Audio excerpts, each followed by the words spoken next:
Olá, meus irmãos, que a paz do Senhor Jesus seja com todos. A questão de hoje, e a que mais me incomodou enquanto eu era membro e pastor da Maranata, é a seguinte: as doutrinas da Igreja Cristã Maranata são, de fato, bíblicas? Bom, este é apenas o vídeo introdutório de uma série de vídeos que eu pretendo fazer, analisando cada uma das doutrinas da Igreja Cristã Maranata, tudo bem? Então vamos lá. Em primeiro lugar, sobre o que é uma doutrina bíblica, eu sei que muitas pessoas pensam que se um ensinamento qualquer cita versículos bíblicos, então esse ensinamento é bíblico. Então eu preciso esclarecer inicialmente que o fato de uma doutrina estar fundamentada em um ou mais versículos bíblicos, e isso não faz dessa doutrina uma doutrina bíblica necessariamente. Mas como assim? Ora, nós sabemos que para que uma doutrina seja bíblica, é necessário que ela esteja fundamentada em versículos bíblicos, é claro, óbvio, né? Mas, ao utilizar versículos bíblicos para construir, para formar um entendimento qualquer, eu não posso, veja bem, eu não posso modificar o versículo que eu estou utilizando. Eu não posso acrescentar palavras ao texto, eu não posso suprimir palavras do texto, eu também não posso retirar um versículo do seu contexto para construir o meu entendimento sobre alguma coisa.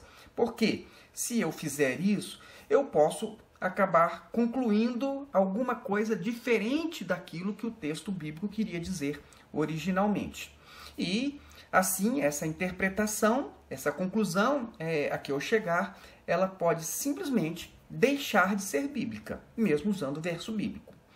Eu vou dar um exemplo bem simples. Eu posso citar o verso 33 do capítulo 6 do Evangelho de Mateus da seguinte forma: busquem, pois, em primeiro lugar o reino de Deus e a sua justiça, e todas as coisas lhe serão acrescentadas. Mateus 6,33.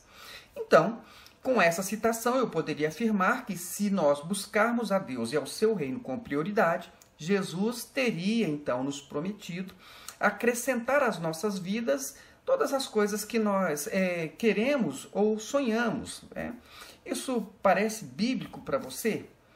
Talvez você até já tenha visto algumas pessoas fazendo esse tipo de referência, mas a verdade bíblica é outra. Mais que isso, a verdade bíblica aponta num sentido contrário. O fato é que eu só terei um ensinamento bíblico a partir desse versículo que eu citei se eu colocar esse versículo no seu contexto e se eu devolver a ele o pronome demonstrativo que eu suprimi. Você percebeu? Somente depois disso eu posso dizer que cheguei a uma conclusão bíblica sobre esse versículo.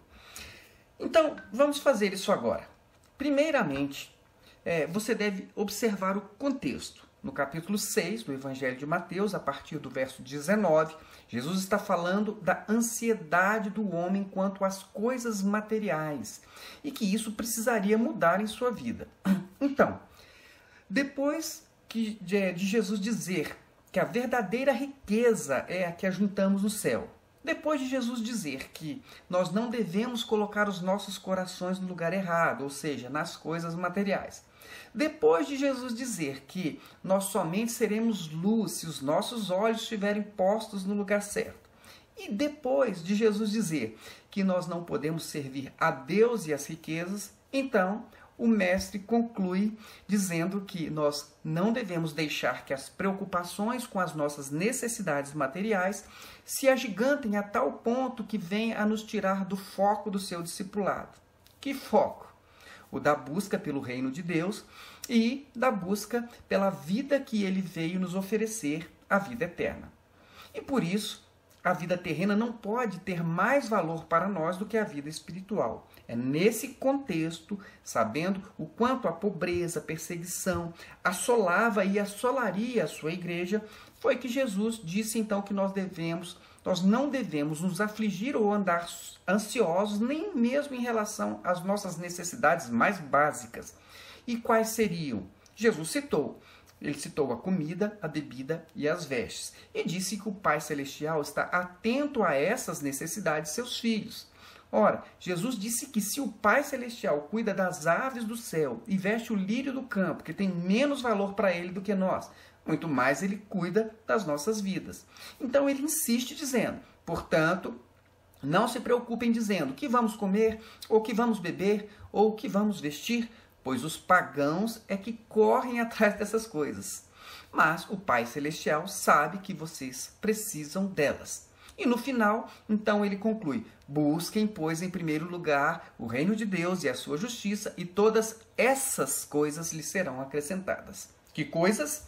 Ora, as que ele acabou de citar: comida, bebida e vestes. Perceberam? Se nós retirarmos o texto do seu contexto e ainda retirarmos o pronome demonstrativo do versículo, nós vamos chegar a um ensinamento totalmente diferente do que aquilo que Jesus havia dito. Jesus não prometeu nos dar o que nós quiséssemos ou sonhássemos. Ele prometeu apenas que não nos deixaria faltar o essencial à nossa sobrevivência e que isso não deveria nos entristecer, porque para Deus os verdadeiros milionários são aqueles que ajuntam tesouros no céu e não na terra.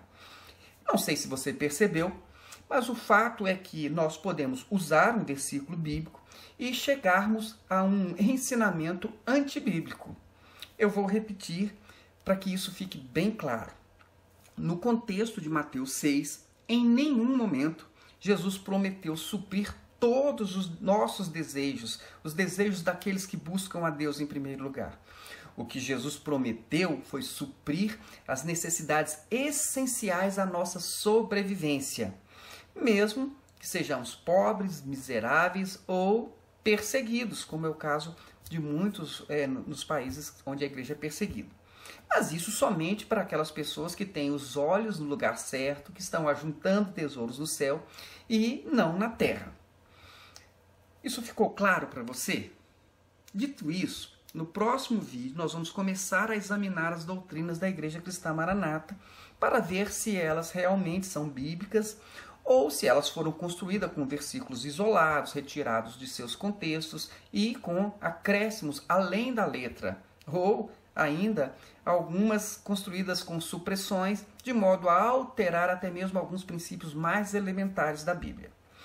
Mas veja bem, os próximos vídeos serão dirigidos apenas a quem entendeu bem a questão que nós estamos apresentando agora.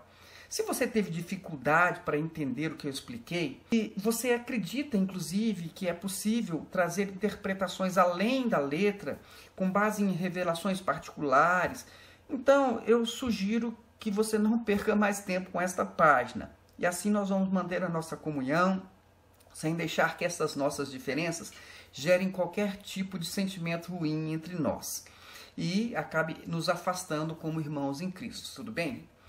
Então, é isso aí. Fique com Deus e até a nossa próxima questão.